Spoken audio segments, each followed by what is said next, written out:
Good noon. मैं doctor Sandeep Kumar Tripathi, सहायक आचार्य हिंदी विभाग, श्री शक्ति डिग्री कॉलेज, शाखा हरी, घाटमपुर, कानपुर नगर। इस वीडियो के माध्यम से आप सभी विद्यार्थियों का स्वागत करता हूं। आज हम सभी इस वीडियो के माध्यम से BA तृतीय वर्ष हिंदी साहित्य तृतीय प्रश्न पत्र के पाठ्यक्रम में सम्मिलित ब्रजभाषा के श्रेष्ठ कवि जगन्नाथ दास रत्नाकर की सर्वोत्तम कृति उद्धव शतक के 11वें क्रम के छंद का व्याख्यात्मक अध्ययन करेंगे। जैसा कि आप जानते हैं, प्रस्तुत अवतरण या छंद ब्रजभाषा के श्रेष्ठ कवि जगन्नाथ दास रत्नाकर की सर्वोत्तम कृति उद्धव शतक से अवतरित है। प्रस्तुत छंद में रत्नाकर जी ने ब्रज की सामान्य वस्तुओं के समक्ष मथुरा के राजसी वैभव ठाट बाट को व्यर्थ बताया है। कृष्ण इसी भाव को उद्धव के सामने व्यक्त करते हुए कहते हैं। जैसा कि कवि कहता है, कहा तो गोपाल। गोपाल यानी कृष्ण उद्धव को समझाते हुए कहते हैं कि हे उद्धव, माल मंजु मणि पुंजन की। मंजु माने सुंदर, मणि माने मणियों, पुंजन माने समूह, मणि समूहों अर्थात माला, सुंदर मणियों से युक्त माला की।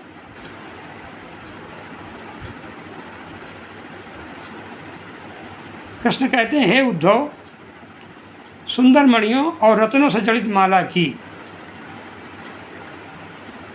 गुंजन की माल की मिसाल छवि छावे न। मिसाल माने उपमा।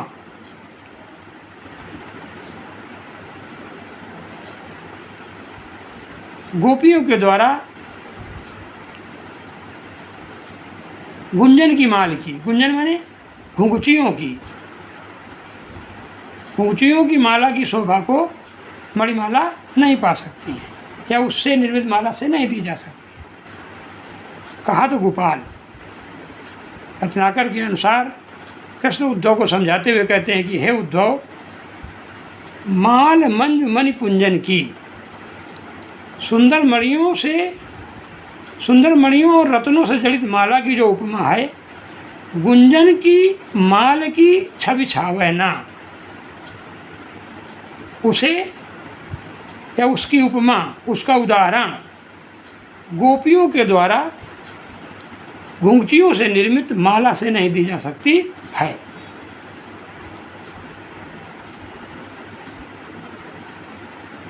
क्योंकि घुंघचियों की माला की शोभा को मणिमाला नहीं पा सकती। अर्थात घुंघचियों की जो माला की शोभा है वह मणिमाला के सम्मुख फीकी नहीं पड़ सकती है। कहाँ है रत्नाकर? रतनमय। रतनमय ये अलग अलग है, इसको एक ही करते रतनमय, यानी रत्नमय, रत्न से युक्त। कहाँ है रत्नाकर? रतनमय किरीट अच्छ। अच्छ माने चमकीला, श्रेष्ठ, कांतिमय। रत्नाकर कहते हैं, रतनमय किरीट अच्छ। किरीट का मतलब मुकुट, यानी राज मुकुट में जड़े हुए रत्नों की जो अच्छ यानी कांति है। मोर पक्ष अच्छ।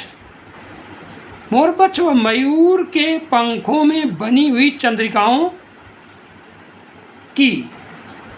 अच्छ माने कांति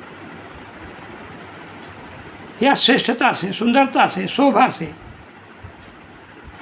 लक्ष अंश हूँ, लाखवें अंश के बराबर भी सुभावै ना।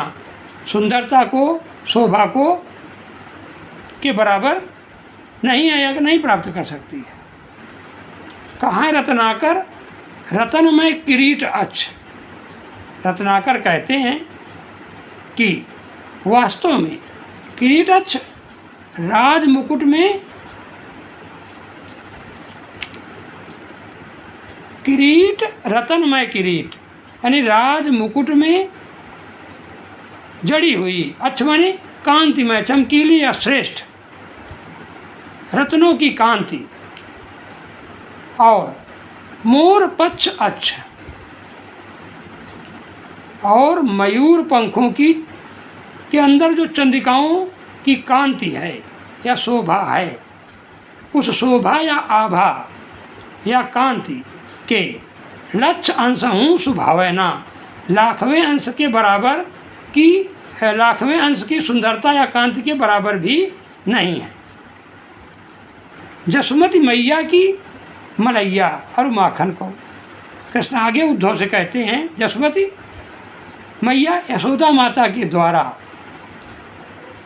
तैयार किए हुए मलैया और माखन को, यानी मक्खन और उनके द्वारा बनाई गई मलाई के जो श्रेष्ठ गुण हैं, जो उच्च गुण हैं, उनको कामधेनु गोरस हूँ गुण गुण आवे ना, कामधेनु के दूध से तैयार किए हुए गोरस यानी मक्खन और मलाई जैसे पदार्थ गुण गुण आवे ना, उनमें वह गंभीर गुण, उच्चता का गुण नहीं आ सकता है या नहीं पा सकते हैं।